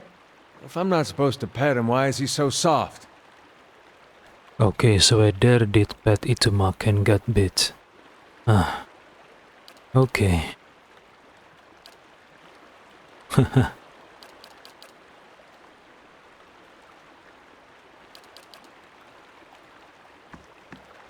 Good day to you. Nia says, so, have you figured out what all the fuss is about? Arismital asks, have you heard of the Red Dream? Nia says, who hasn't? That ship's been running raids for decades now. Used to stop in New Heomara laden with spoils from Rawatai traders. These days I hear she spends most of her time prowling the Deadfire Archipelago. Nia points to a ship anchored in the distance. That's her. When she's at port, her captain, an elf named Myrwith, takes her shore leave over at the Charred Barrel in Brackenberry.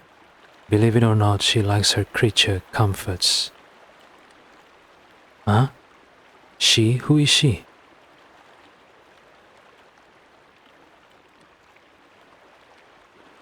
Oh, the captain. Myrwith is a she? Nia shakes her head. That's what I'm talking about. When a pirate won't even set foot in the tavern on this side of town. It is high time for a new establishment. Maybe I should visit this Charred Barrel in Brackenberry? Addendum. Nia told me that the Red Dream is a pirate ship captained by an elf named Myrwith. She is known to frequent the Charred Barrel in Brackenberry when she's in town, which she apparently is now. Oh, let's go to the Charred Barrel.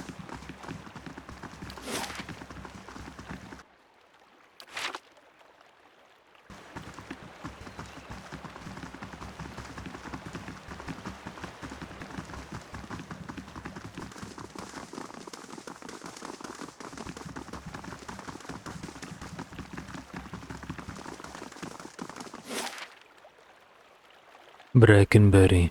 This is also where I have to meet quote-unquote Chancellor Warren at the Charred Barrel. And this is also where the messenger told me to meet with Lady Webb.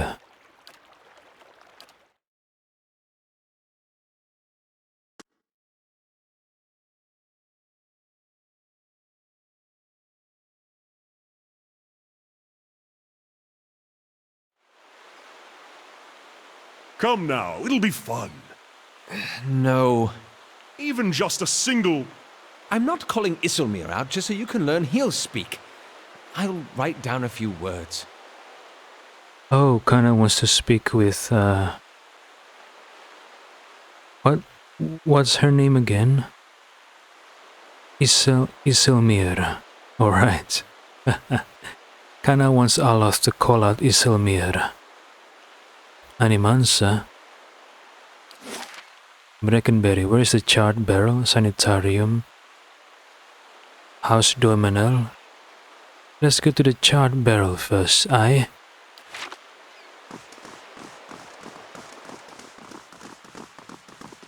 So we don't get distracted too much. Nedvin says, too many variables. Who is this? Nedin? Later, my guy, whoever you are.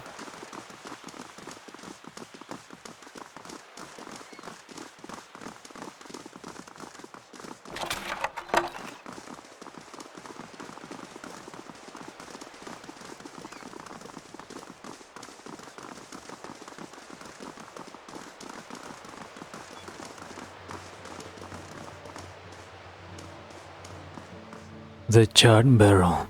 Here we go.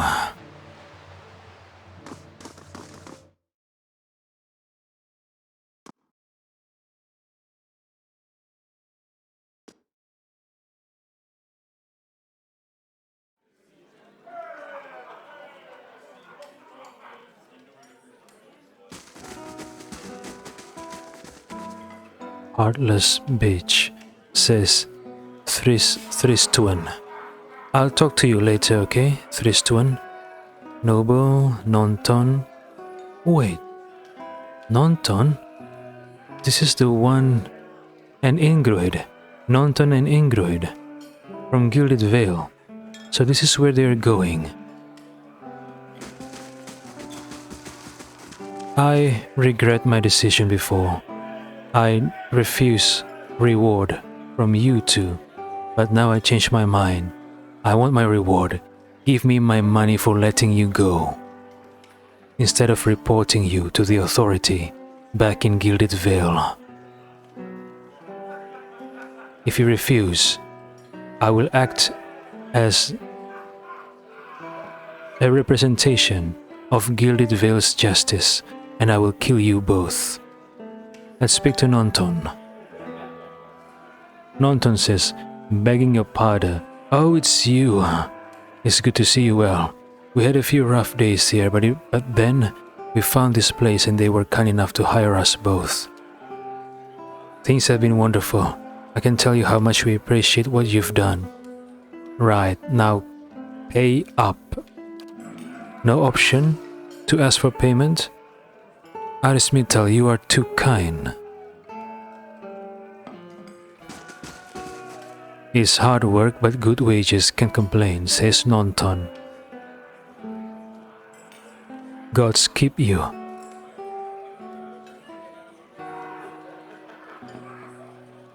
Are you staying at the inn? I'll set aside an extra pillow for you.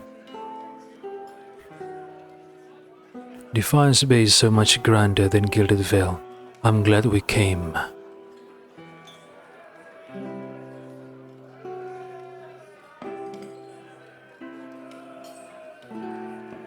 Okay, Ingroid says the same thing. It's hard work, but good wages, can't complain. Gods keep you, alright? Now where is this, supposedly Chancellor Warren? And where is this Meyer with?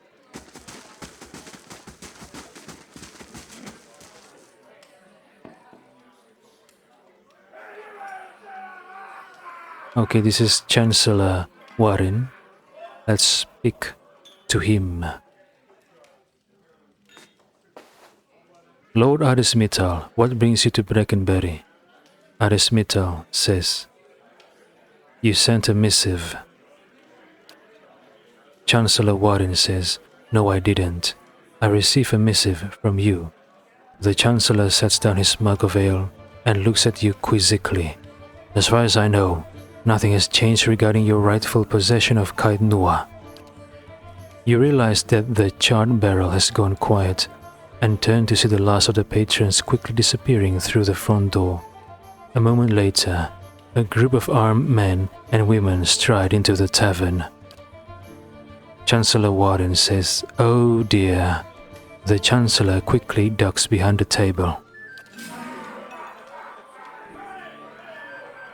The woman leading the armed group lowers her cowl with one hand while keeping the other one on a pistol tucked into her belt. You immediately recognize Gathbin's captain. Captain Emery says, now that the sheep have been herded from their pen, you and I can conduct our business, unfortunate as it may be. Arismital says, I remember you. You were with Lord Gathbin at the palace. Captain Emery says, and you, she grins. I'll admit, with your reputation, I expected someone a little taller. What do you expect? I'm an Orlan. We Orlans are short. Arismital asks, what do you want? Captain Emery says, oh, I think you know. Lord Gathbin has ordered your death. She forces a frown. A shame, really. I admire your exploits, even if only half of them are true. Sadly, I have my orders. Arismital says, Gathbin will lose, you should work for me. Captain Emery says, the man is swine, albeit noble, wealthy swine. Emery's lip curls in faint disgust. Were I to do it again, I doubt I'd have taken it with him. But what's done is done, and Lord Gathbin is as ruthless as he is arrogant. He'll go to great lengths to avenge a betrayal. What could you offer to make me consider such a risk? Shall I give her money?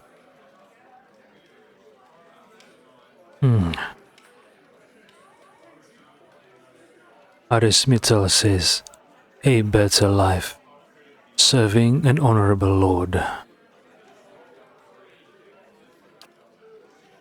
Captain Emery says, I've heard such stories about you. They can't all be true, can they? She's silent for a moment. Tales of your charity, your kindness, but I also see strength in you. Okay, Aris, don't let these words get into your head. Your small head. Captain Emery says, but is that enough to best Lord Gathbin? That gamble is too rich for my blood. Still, I think I can tell Gathbin that you didn't take the bait and never showed up here. No need for anyone to die today, eh? She looks to her troops and they nod in agreement. Know this, the day will come soon when you must face Gathbin. I've lived this long by knowing which side to be on. Prove yourself on the battlefield and who knows? Until we meet again, Aris Mittal. Chancellor Warren says, well, that was unexpected. Warren emerges from beneath his table and smooths the rumpled sleeves of his robe. It does make the strange reports I've received from the grasp make more sense in context, however. Aris Mittal says, go on. Chancellor Warren says, Earl Bademar decided to keep an eye on Lord Gathbin's activities. Gathbin has been hiring a lot of men recently, but for what purpose we can say. I'd advise you to take extra precautions at Kait Nua. He may be attempting to place spies or saboteurs within your walls. Be wary, Aris Mittal. I don't think you've seen Lord Gathbin's endgame yet. He swallows the rest of his ale and gives you a curt nod before heading for the door. Return to Kait Nua? Alright, but first let me find this Myrwith. Wait a minute. The War of Defiance Bay is over 150 years ago. How come the captain is still alive to this day? Oh yeah, I remember. Captain Myrwith is an elf. I forgot the character creation description, but in the universe of this game, do elves live long, like elves from other source of material? I'm guessing yeah. Where is this Myrwith?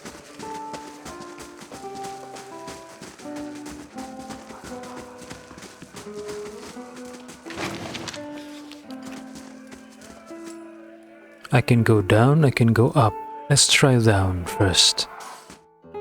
What is Myrwith?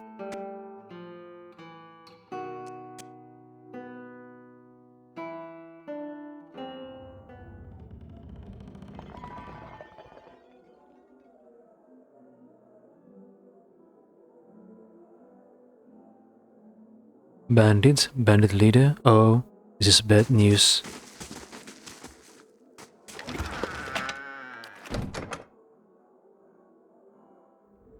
The proprietor has collected a respectable variety of bottles from around the world, from tart Idir reds to sweet summer wines of Rawatai.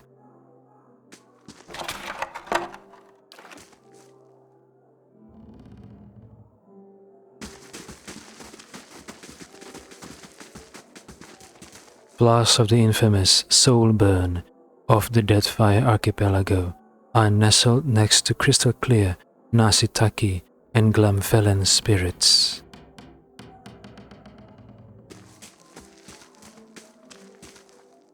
Pale yellow and deep amber whiskies from the Deerwood hunt the living lands. Rest side by side. Ouya. Bandit says, it's usually pretty quiet down here.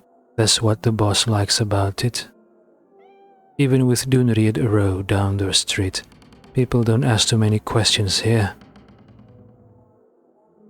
For Brackenberry, this place is pretty low-key. I like rubbing elbows with all those fancy types upstairs. You're not here to report on us to Cleaver, are you? We're just here for a drink, no mischief.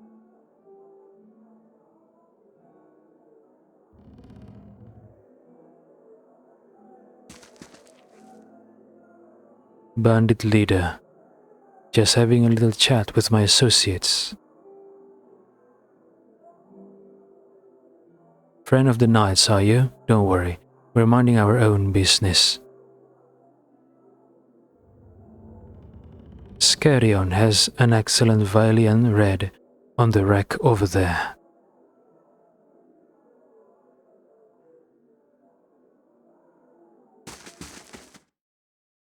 So Myrwith must be upstairs. Let's go look.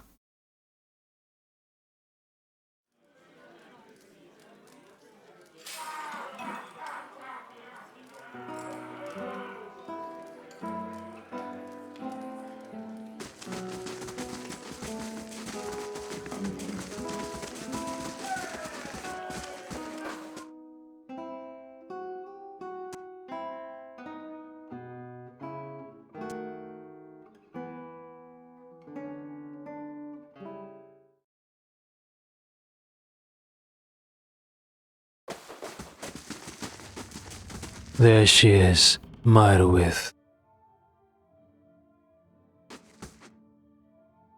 Pirate says the captain takes her shore leave with the rest of us. I love seeing the looks on those nobles' faces when we show up. Nothing like good port while at port. Okay, if the Crucible Knights, the Crucible Knights must know that these people are pirates. Why are they being left alone? Is there a certain law in Defiance Bay that everyone is welcome as long as they don't break the law while they are here in Defiance Bay? Must be. If not, the Crucible Knights will be already all over them, trying to capture them or kill them, because they're pirates, right?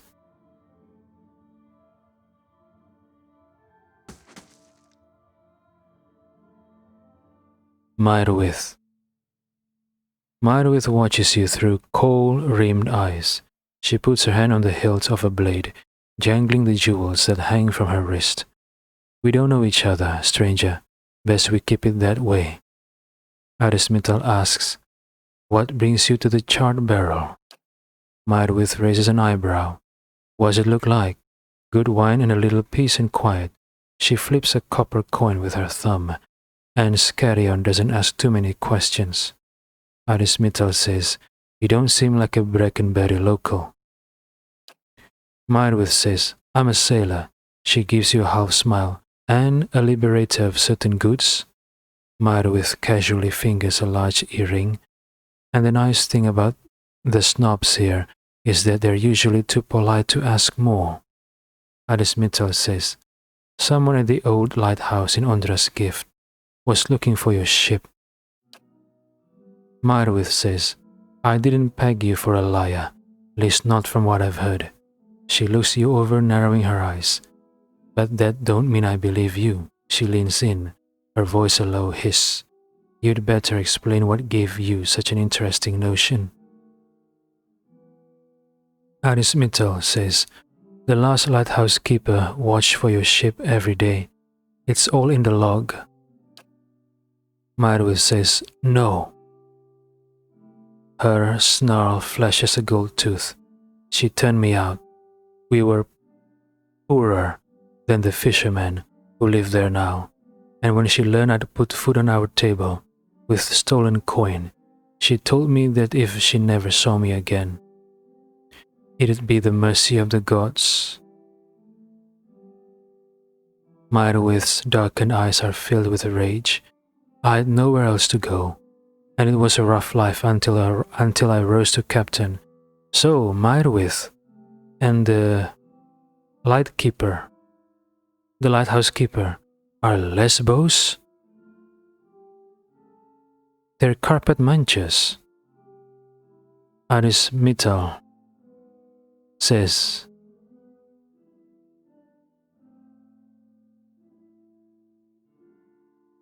she ignored the idea in advance to stay behind. I think she was waiting for you. Myrwith turns her eyes away. She was always so stubborn. I forget sometimes where I got it. She gulps down the rest of her wine. I'll go. Perhaps it will give both of us some peace. Oh. Okay, maybe they're not lesbos. Maybe they are mother and daughter. Because Myrwith say, I forget sometimes where I got it. She's implying that her stubbornness is hereditary. Implying that the relationship between her and the lighthouse keeper is that of a parent and a child.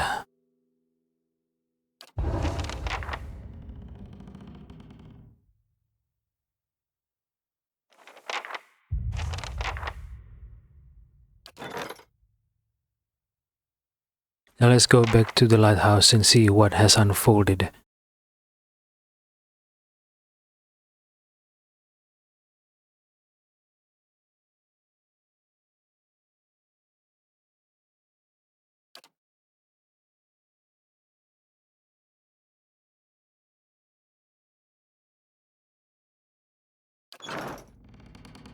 Okay, let's go back to the lighthouse.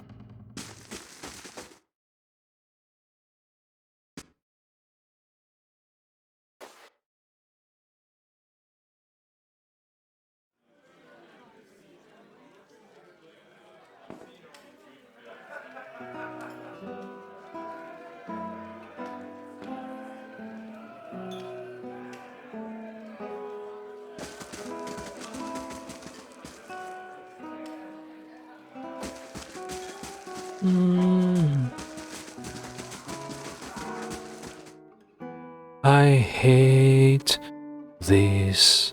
Why? I don't know.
Let's see what's going on inside. Ghost and child.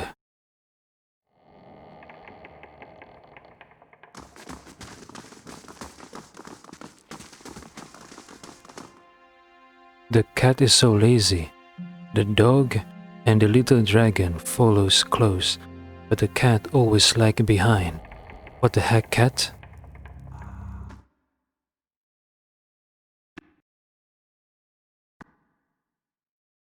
Yeah, indeed, what the heck, cat? Wait, they're gone? Where are they? What? I want to see the resolution to their meeting. What's going on here? What? This sucks. This quest is designed badly. Why didn't they show me the resolution to this quest between Myrwith and the ghost?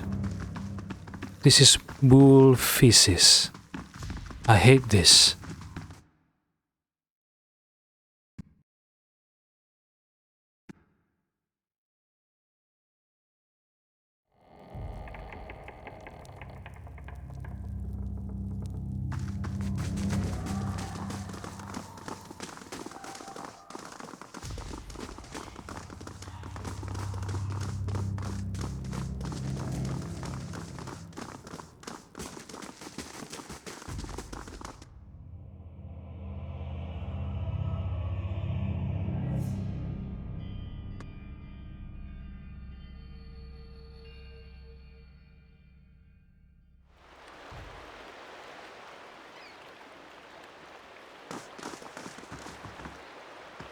Good day, stranger.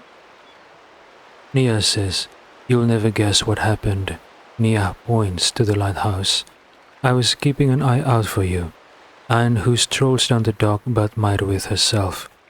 You should have seen the stares she got. But she walks right into the lighthouse, never a word to anyone.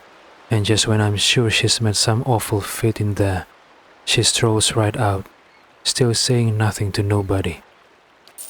Now I'm hearing all sorts of rumors about Myrwith and the last lighthouse keeper." Nia shakes her head. "I don't know what to believe, but everyone else around here is convinced that the place is safe again. I've even got a construction crew ready to start work." Okay, so Lilith and Myrwith settle whatever problem they have, and then Myrwith left, and that's it. Okay. Nia takes a deep breath, a big contented smile on her face. "And I know I've got you to thank. Here, this is for you. Come back when the renovations are done. I've got big plans for this place." The Wailing Banshee quest completado. Alright,